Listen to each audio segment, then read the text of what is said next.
We're going to go ahead and get started. Welcome back. So we're going to finish out the day focusing on two of the more common hematologic malignancies. First myeloma and then lymphoma. So I'd like to welcome Dr. Jesus Berdeja, Director of Myeloma Research at Sarah Cannon Research Institute, Tennessee Oncology, to give us an update on myeloma. Wow, you guys came back. I'm impressed. It's probably because it's so cold out, right? So thank you. So I have 20 minutes to tell you everything about myeloma. That's what I was told, but I can't. So I'm going to give an overview of sort of kind of where we are in myeloma and maybe some of the sort of strategies and sequencing and where I think we're headed. So thank you for the invitation. But myeloma is one of those diseases that has an embarrassment of riches, right? So these are the new drugs approved for myeloma since 2000. So in 20 years, we have about 20 drugs. And just in the last 2 years, the ones at the bottom are 4 new FDA approvals, and these are the anti-BCMA drugs. And with these new drugs, we have made some inroads in myeloma. So on the left, you see sort of what happens with induction, the depth of induction. So the blue is the overall response, and the yellow is complete response. So if you go to the left, you have the old bortezomib and chemotherapy, VAD, and then when you incorporate the IMiD by itself, you start getting better response rates and deeper remissions. But then when you put them together, you put the PI and the IMiD with RVD, which you guys know very well, that gives us much better response. So overall response rates, it's almost unheard of the patient will not respond.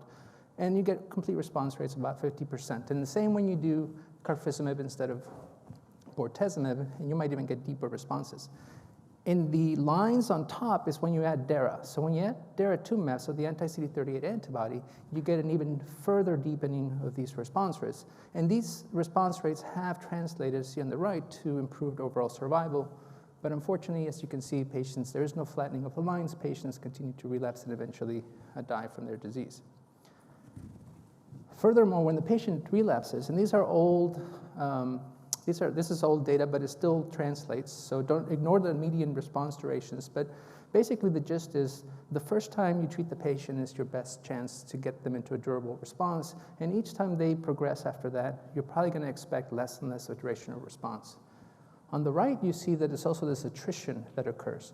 So as patients go through lines of therapy, some of them will not make it to the next line of therapy as we continue to go from first line, second line, third line.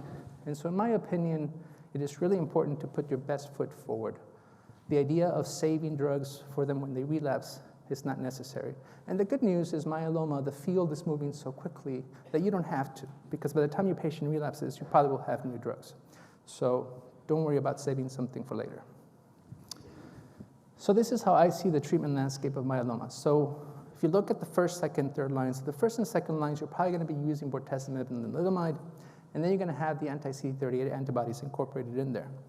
As you move from second to third line, you're going to go to your second generation PIs and IMiDs, so carfilzomib, ixazomib, pomalidomide, and then other antibodies like letuximab. But then eventually the patient will progress, and then once they do progress, then you're looking at your BCMA-directed therapies. So first, the first 3 lines. So I'm not going to go through all of this data, but just to specify that we have 12 phase 3 randomized trials comparing triplets versus doublets in the relapsed myeloma space, 1 to 3 priors. So if your patient is still len, either naive, which can happen, I guess we had Cyborg-D, for example. So len naive or someone who's not len refractory, and you want to use a len-based regimen, these are the kind of combinations you might use. So you see that all the studies are len-dex as the control, and then len-dex plus Dera in the Pollux, len-dex plus carfilzomib in the Aspire, len-dex plus ELO in the Eloquent study, and len-dex plus IXA in the Tourmaline study. So you can see the triplet outperforms the doublet each time with hazard ratios from 0.44 to 0.74. But probably the strongest combination is the Deratumumab len-dex combination. If your patient needs a PI, so if they're len refractory, for example, and you still want to use bortezomib, they don't have neuropathy, they're still sensitive, then you potentially would go with the Castor or the Boston, data. As you can see here, bortezomib dex was the control. And so when you add deratumumab in the CASTOR study, you see a significant improvement in progression-free survival that has a ratio of 0.31. Same with Boston. So if you don't want to use bortezomib, you could use selinexor, for example. In combination, as you can see, the PFS it improves by about 4 months with a hazard ratio of 0.7. But really, if you're going to use a PI combination with an anti-CD38 antibody, we're really looking at carfilzomib.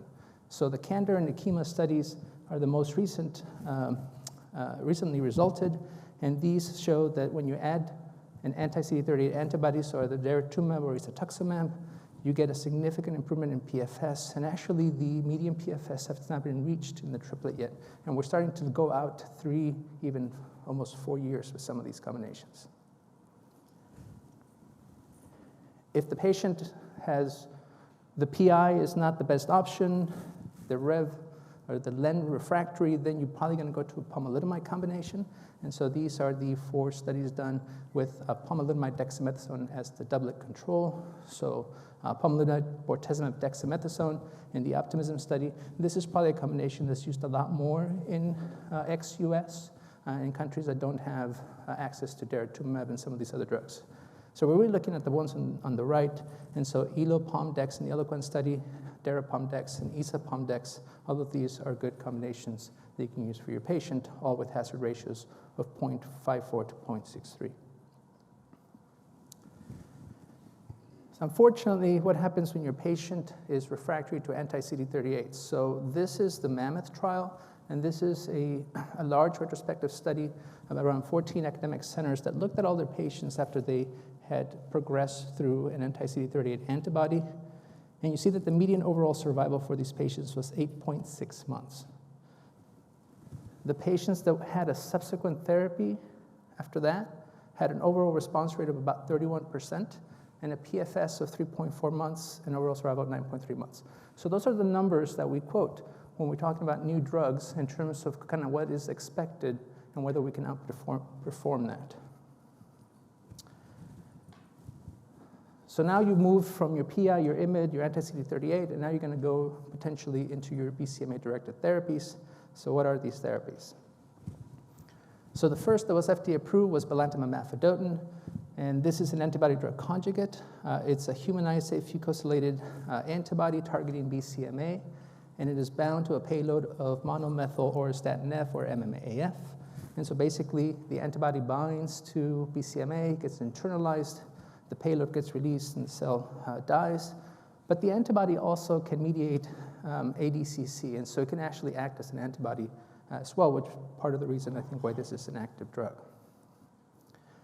So Bellantimab was approved based on the DREAM data.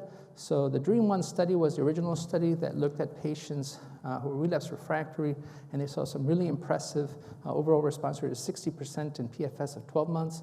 But this study was done mostly in Canada, and at the time, and then Deratumumab was not FDA or approved the Canadian system. So most of these patients were Dera naive. So when they did the DREAM-2 study, this is now the population that we're talking about with the Mammoth trial, right? So there were PI, IMiD, and anti-CD38 exposed or refractory. And so here we see more modest responses with overall response rates of about 30% and PFS of about 3 to 5 months. And so you see that they actually looked at 2 different doses, and the lower dose was the one that was approved at 2.5 milligrams per kilogram IV Q3 weeks. And this is actually relatively well tolerated, but the main toxicity to worry about is keratopathy. So about 70% of the patients had keratopathy, with about half of them having grade 3 or higher. And so there's a REMS attached to this drug. So each time the patient gets the drug, they have to see an ophthalmologist or optometrist before each dose to make sure that they're not getting keratopathy. The good news is if you actually catch it in time and you hold the drug, most of these side effects are reversible. So this is approved for patients with relapse myeloma after 4 or more prior lines of therapy have had an IMiD, a PI, and an anti-CD38 antibody. Now we actually have a bispecific antibody that's FDA approved. It was approved a few weeks ago. And so the bispecific antibodies are considered T-cell redirecting therapies.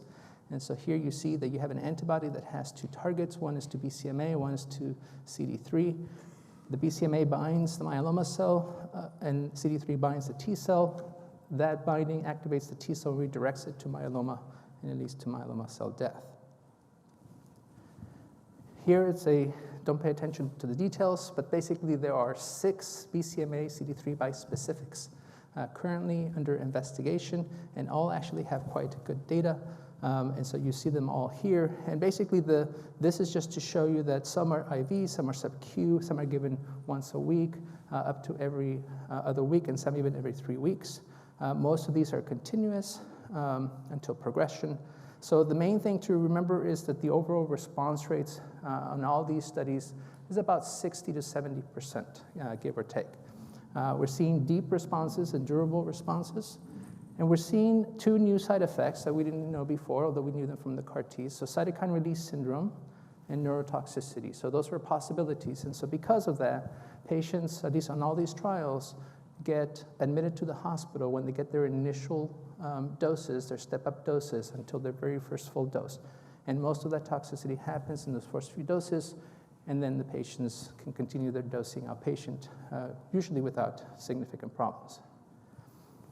We know that ANG 701 is not moving forward, so I X'd it out. Below, I can't see it, but I put that there's one that will have data at ASH. That's kind of the furthest behind with the data, so that will replace it. But Teclistamab is actually the one that just got FDA approved. So what got Teclistamab approved, and that was based on, the basis was the Majestic-1 trial. And so you can see here that it's a very active drug, so an overall response rate of 63%. With a CR rate of almost 40%, so almost unheard of in this patient population. These patients have had 5 to 6 prior lines of therapy, so a very heavily pretreated population. You see the duration of response for the overall group in blue was 18.4 months, so again, quite impressive, and the median PFS of 11.3 months. So this is now approved for patients with relapsed refractory myeloma after 4 more prior lines of therapy, including a PI inhibitor and anti-CD38. You're going to hear me repeat that all the time, so it's basically the same indication for all these BCMA therapies. We have 2 CAR-Ts that are approved in the same space. One is idacaptogene viclucil, or ide-cel, and ciltacabtagene autoleucel, or autocel, or cilta-cel. So ide-cel was approved based on the KarMMa study, and cilta-cel was approved based on the CARTITUDE-1 study. So you see on the left the KarMMa efficacy. If you look at all the way to the right, you see the overall response for the whole group was 73%, with complete response rates of 33%. On the left, you see the different doses. So there were 3 dose levels, 150, 300, and 450. And you see that there was a dose response. So the patients that got 450 had the higher overall response rate and also actually had better progression-free survival. So the median PFS for the whole group was 8.6 months, but for the 450 group, it was actually 12 months. If you look on the right at CARTITUDE-1, this is cilta-cel, and cilta-cel was given all in one dose. It was 0.75 milligrams per 0.75 per kilogram CAR T cells. And you see that there was an overall response rate of 98%, with 82% of patients having stringent complete response or better. At 27 months, the median PFS has not been reached, and so the 27-month PFS is 54.9%, and there'll be an updated ASH this year as well. So again, these are very powerful drugs, very durable, and good options for our patients.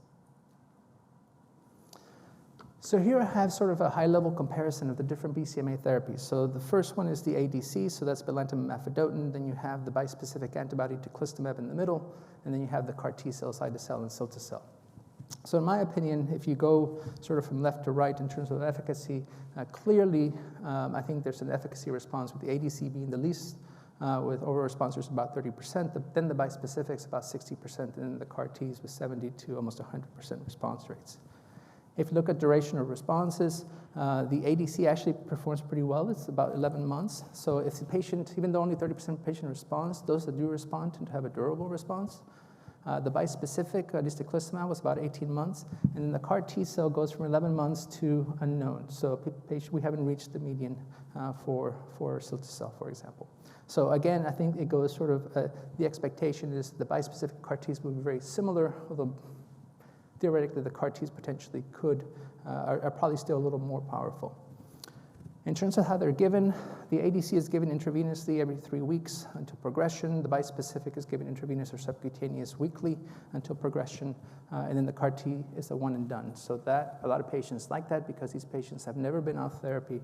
So the idea of being off therapy is very attractive to them. Unfortunately, in terms of where they're given, the ADC can be given in the community. The bispecifics and the CAR-Ts right now will have to be sort of in an academic center or a hospital-based clinic, but I think the bispecifics can be eventually, we can figure out how to do those and potentially dose them as outpatient completely, and hopefully we'll move to the community.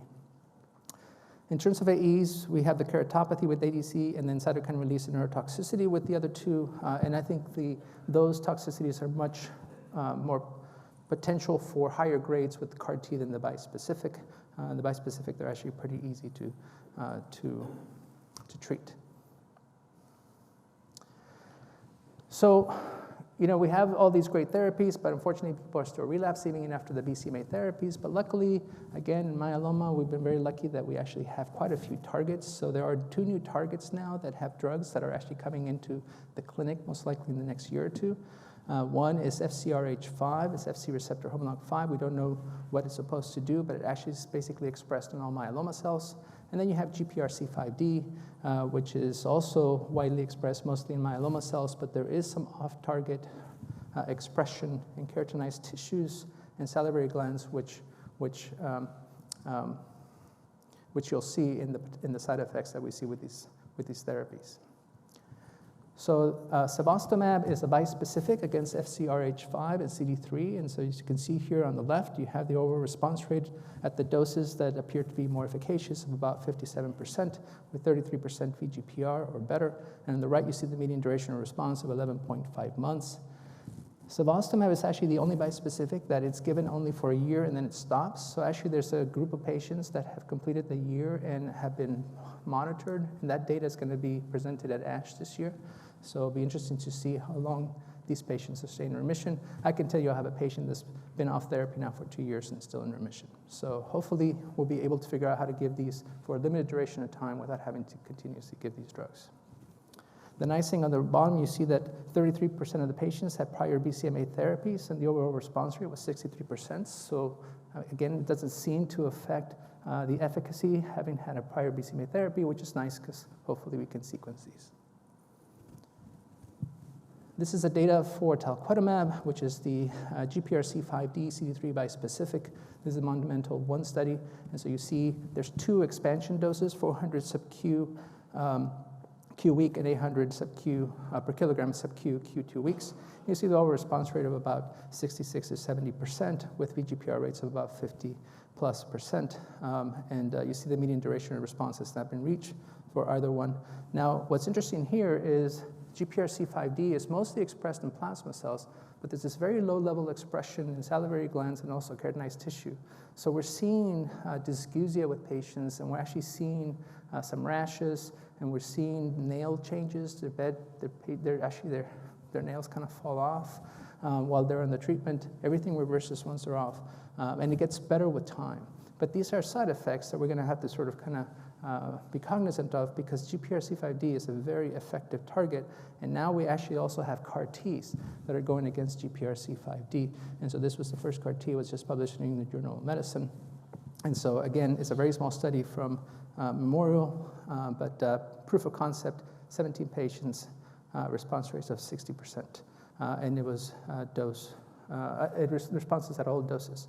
So at ASH, actually, we're going to see the first results of a GPRC5D CAR-T that is being developed by industry, that is a multi-institutional study that we participated in, and I have to say we're very impressed with the results. And the toxicity is actually very different from the bispecific, so very intriguing.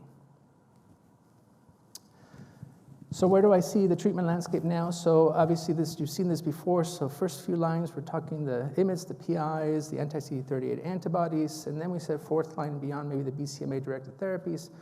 But really now we have actually, at ASH, we're going to see some data with the first phase 3 randomized trials between CAR-Ts and standard of care. There's also some data with the bispecifics in combination. And I think you're going to start seeing the BCMA therapies move earlier in into the second and third line. There are studies now going even in first line, like for high-risk patients, for example, as consolidation. So again, I think the BCMA therapies will move earlier, and I think the FCRH5, the GPRC5D will sort of take that space left behind, although theoretically there's no reason why head-to-head comparison-wise they could also move forward as well. And of course, we didn't even talk about some of these other options that your patients have, like selinexor, which we talked a little bit with the Boston trial, but we have venetoclax, which is very effective, you know, from CLL and AML, but it's very effective in the T1114 subset of patients, which makes up about 20% of myeloma patients. So that is also available. And then we have a whole bunch of new CELMoDs coming, iberdomide, CC480, C4T. These are much stronger, basically, CELMoDs that will probably replace the current IMiDs. They work even in IMiD refractory patients. So lots of things coming your way, myeloma-wise. And so with that, that was a whirlwind, and I'll stop. Thank you so much. Hang on just a minute. How about questions? I had a question about the minimal residual disease after transplant. You know, we have people on maintenance therapy, you know, until progression, which is a long time, a lot of cost. Are there going to be people who can get more treatment breaks and time off with this MRD data? Yeah, so that's an excellent question. So the short answer right now is we don't know.